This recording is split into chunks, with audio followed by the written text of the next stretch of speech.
Badou Kane, entrepreneur social, homme d'affaires, sénégalais fier de l'être. Coach en leadership et en entrepreneuriat, candidat aux élections présidentielles en 2024. Mais pour l'affaire Sonko et Adji Sarr, je crois que ça, on va laisser ça au bon Dieu et à la justice. Je ne veux pas y aller trop loin parce que je n'étais pas présent. Je n'étais pas dans le salon de massage, comme on dirait. Pour les manifestations et autres, je vois des jeunes qui sont frustrés. Et ils ont le droit d'être frustrés. Pourquoi? Parce que la jeunesse n'a que son pays, n'a que son gouvernement pour s'adosser, pour avoir une chance de réussir. Ils ne demandent qu'à être orientés, ils ne demandent qu'à manger à leur faim, boire à leur faim, avoir un abri, avoir de bonnes écoles. Ils ne demandent pas beaucoup, les jeunes là. Alors je vois une jeunesse qui était frustrée, mais ce qui me fait mal, bien sûr, sont les morts, parce que ces familles ont perdu à jamais leurs enfants, leurs frères, leurs sœurs et autres. Et aussi les enfants de 10 ans à 12 ans, 13 ans, 14 ans, 15 ans qui manifestaient. Mais on peut comprendre leur frustration.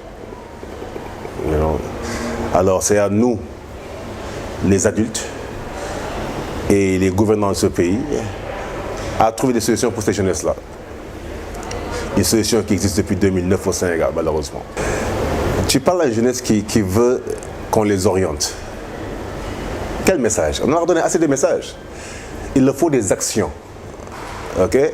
Par exemple, moi qui vous parle, depuis 2009, on a fait des conférences, des interventions à la télé, on a formé des dizaines de milliers de jeunes au Sénégal. Jusqu'à présent, on les forme. Il faut arrêter de parler aux jeunes et commencer à agir. Je crois que les jours de forum sur l'emploi, forum sur l'emploi des jeunes, la création d'un centre de formation des jeunes, tout ça, c'est révolu. Il nous faut des actions concrètes et palpables. Qu'est-ce que je veux dire par là? Apprends-moi à pêcher. Ne tiens pas un discours sur comment pêcher. Dis-moi, voici ce que tu dois faire pour pouvoir pêcher. Qu'est-ce que cela veut dire? Je suis à l'école, ou bien je n'ai pas eu la chance d'aller à l'école, mais apprends-moi comment entreprendre. Aujourd'hui, qu'est-ce qui se passe? On a une jeunesse qui est entourée de gouvernants qui n'ont pas la solution, mais qui n'ont pas l'humilité de venir voir des gens comme nous, qui avons la solution et qui exercent cette solution-là depuis 2009 au Sénégal. Aujourd'hui, le Rwanda nous a copiés. Allez regarder nos vidéos depuis 2009-2011, bien sûr le grand rendez-vous en 2014. Mais on a dit que toute la jeunesse doit apprendre à entreprendre. Aujourd'hui au Rwanda, Paul Kagame ne parle pas, il a mis des actions en place. Dès le collège, tout le monde doit entreprendre. Tout le monde. Et ce qu'on a suggéré au Sénégal, ou ce qu'on suggère au Sénégal depuis 2009. Alors, je ne vais pas parler à ces jeunes-là, je veux qu'on agisse. Parce que parler à ces jeunes-là, c'est les leurrer, les apaiser et les divertir. Et je crois qu'on a dépassé ce stade où on va juste parler. Mais on a lancé l'alerte, comme le disait ma Badjen Diatou, on a lancé l'alerte depuis 2009. On les a avertis sur l'immigration clandestine, on les a avertis sur le fait que ces jeunes-là sont frustrés. On les a avertis qu'il fallait les former. On a fait des formations, on continue de le faire, sans l'aide de l'État. Et pourtant, on les a approchés à maintes reprises. On leur a offert les solutions à maintes reprises. Je ne vais pas citer des noms. On a allé voir ces gouvernants-là. On a eu l'humilité de nous déplacer. Et pourtant, mes formations coûtent des millions de francs CFA par formation. Je leur ai offert ça gratuitement. Je leur ai dit, prenez le programme, faites-en ce que vous voulez. Notre programme est 100 fois mieux que le programme rwandais. Mais ils ne veulent pas écouter. Alors arrêtons de parler aux jeunes, on doit commencer à agir. J'avais fait une émission sur la Sen TV quand on avait lancé le DARE.